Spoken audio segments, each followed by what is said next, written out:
Hello everyone, my name is William Wang and I am here with Brad Kelly, the founder of TFA and the director of TFF. So Brad, tell me about how you started in fencing. Me personally? Yeah. 1985, I went to university, they had fencing classes, so I signed up. Okay. Dungeons and Dragons and Star Wars.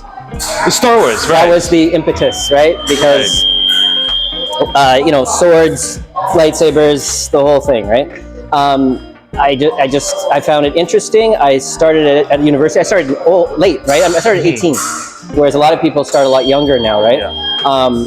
But historically, fencing has been a thing that people did usually in their university days. But nowadays, it's just like a lot of other sports, people start younger. Right. So I started in 1985. I had an interesting experience because I did classical French fencing background. So my insane instructor, the coach, had us basically training for many years before even competing. So I trained for about 3 or 4 years before I ever competed. So I didn't compete till I was in my early 20s. Right. All right, so that's even weirder. So I competed for a while. I managed the SFU fencing club. I managed the Jericho fencing club, which is now the Vancouver Modern Theatrical, whatever it's called, I can't remember. And I did that for a number of years. Then in now 93, 94, I stopped fencing because my daughter was born and life changes, right? And things happen and everything. Then about 7 or 8 years later, she found my equipment in the basement and said, "Oh, you do this." She found that stuff, asked if she could do it, if I could do something at her school. I started a volunteer activity in Moody Middle School that basically spent way too much money bringing equipment in from China just because my daughter wanted to do it, and I was, you do things, right? Oh, yeah. Started a club there, and after school activity for kids. The first 2 years I ran it there. We ran the very first youth provincials and had tournaments with 80 kids coming and everything else. And so, it was, at that time, there wasn't a lot of youth fencing in the province at all. Hadn't been for 20 years. Right. So it kind of gave everybody a kick in the butt to say, hey, like all the clubs around that were not focusing well on youth, to say, hey, you can get a lot of people coming to tournaments if you focus on youth fencers, between say 8 and 15. Right? Because most of it was still being focused on that old academic model of older fencers that I started with. So this is like the early 2000s, right? Then what happened is it grew beyond being just an after-school activity. There was an adult program at the Kyle Center, the Fort Moody Kyle Center. The Kyle Center Fencing Club. So I brought the activities out of the middle school into that, and we grew it in there as the Kyle Center Fencing Club. Then it outgrew the Kyle Center, just like we did it once again recently, right? It outgrew the Kyle Center, so I talked to the rec center and we split it and kept the adults there, and I took all the kids to the larger rec center.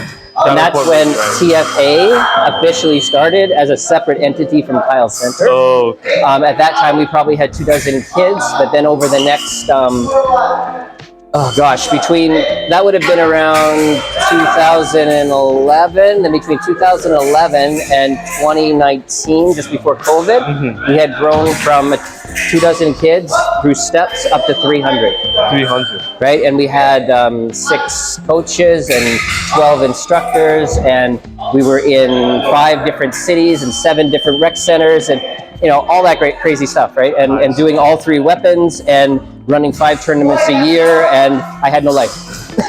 Tell us a bit more about how was the experience, like managing such a big organization. It is. It's like a small Tim Hortons program, right? But fencing instead of hockey. I did it for the love of the sport, right? I mean, I never made any money doing it. Everything that we did as a corporation, the money was reinvested to continue to grow and to continue to do. And it was very focused on community outreach. It wasn't focused on turning out Olympic champions. So we did have some kids who did very well and won medals at nationals and did other things. The primary focus was on community outreach and bringing the sport to the community centers so that kids could experience it. And our program was structured such that the parents didn't have to buy equipment right away, which was a big deal, right? Because like hockey, anything else you do, there's a capital outlay at many hundreds of dollars sometimes. The parents can't afford that, so we tried to keep the price as low as we could at the beginning classes, like beginner and L1 and things like that, to allow the parents to get their kids in, have them try it, and know that they were truly committed before they had to spend money. Right. Right. Yeah, and Mark mentioned actually earlier that for him, fencing was a difficult sport for him to get into because it was, I guess, it was only for the rich, right? It was, Most countries in the world, it's like in Asia, like it's not. It's a very much viewed as something that more affluent Asians do, right? Because it's a Western sport that's been brought into to Asian countries, and they do quite well, right? So now it's a path to Olympic glory for many Asian countries, as well as the European countries, like the historical ones, right? Yeah, it started like in the European. Well, it started in Europe, then it went to the U.S., and then slowly it's everywhere. It's everywhere now. I've traveled a lot all over the world for work, and I would take my fencing bag with me when I traveled, and I would go and visit clubs in other countries, right? And I never ran into a situation where somebody didn't say, "Hey, yeah, you're here for a weekend. Oh yeah, by all means, drop in at our club," right? And because everybody always wants people to come from other places because it's just that kind of atmosphere, right? It's a good community. It's like a very international, very connected community because for fencing, it's not a very mainstream sport like soccer, right? It's invisible, but it's there. It's everywhere. It's everywhere. You can any city you go to, pretty much, you can either find someone who has fence, or you can find a community center recreation club that's going on, or some kind of after school. Like it's always somewhere, but you have to look for it. Okay. And so part of what we wanted to do in the early days of TFA was try and make it easy for people to find it, and make it to be a comparable alternative to to drop in basketball or whatever else they were going to do, soccer, this, that, whatever, because it is very much attuned to those kids who don't resonate with team sports, right? It's an individual sport. Yeah, we have team events, but it's an individual sport, and it's about your individual accomplishment and growth, right? And when you're fencing with someone else, you can't hide behind the rest of the team. Right. You are there. It's just you, right? Yeah. So, if you make a mistake, there's no one else to blame. So. No. And if you win a medal, it's because you won. Right. Yeah. So Brad, I see you're like sweating and all that. Fencing is it can be a very rigorous sport, right? Both emotionally and physically. I think, obviously, when you're fencing on the piste, with the competitor, it's very close sometimes, and it's very, I guess, stressful. Is it stressful for you when you time-wise, we only fence for 3 minutes, right? In a formal competition, right? Or in eliminations, 3-minute bouts. And when you say that, it sounds like, oh, what's 3 minutes? It feels like an eternity, right? When you're out there, because you time compresses, and while it's a 3-minute bout, it can take 15 minutes to finish. Yeah. Because it's stopping and starting, and little bits of 3 minutes, and all sorts of things that go on. It gets quite intense. Oh, sometimes. Very much so. It's like people call it it's often been called chess at 100 miles an hour. Right. because you're thinking, you're trying to psychologically manipulate your opponent, and and it's one of those sports where you're not against a clock, because like you are against another person. So I'm trying to do all of the things that I've been taught well, all my techniques, all my tactical preparation, but at the same time, that other person is trying to mess me up. Yeah, exactly. Right. So it's not just that like doing long jump or track and field where you're trying to break a record or make a distance or do a time. Yeah. You've got the additional coupled aspect of the combative elements of the sport, right? I see. So Brad, we know about TFA, right? That's like the program that runs here, but Tri-City Fencing Academy. Tri-City Fencing Academy. Yep. And so we know that like Montgomery is run by TFF. Is that correct? Okay, so I'll explain. Okay. So, after COVID, during COVID, we shut TFA down because it's the right thing to do, right? We didn't want to start until all of our rec center and school partners were comfortable to have us back in. We could have done it earlier, but we didn't feel good about doing it. We wanted to be good citizens, right? Yeah. We started it up again. For a year, I ran it. I got everything going again, and I started to realize that despite the fact that all of our rec centers re-engaged and our kids went right up to about 150, we got really good membership right back, that there was going to be several years of regrowth to do. And I had a long, hard think about it, and I basically thought, okay, I've been doing this for 15 years now. TFA, I've been fencing for 38 years. Right. But 15 years TFA, I've probably helped somewhere between 20 to 30,000 kids enjoy the sport. And I decided, you know what? I've done my time. So what I did is I turned it over to the coaches and allowed them to take, because TFA is a corporation.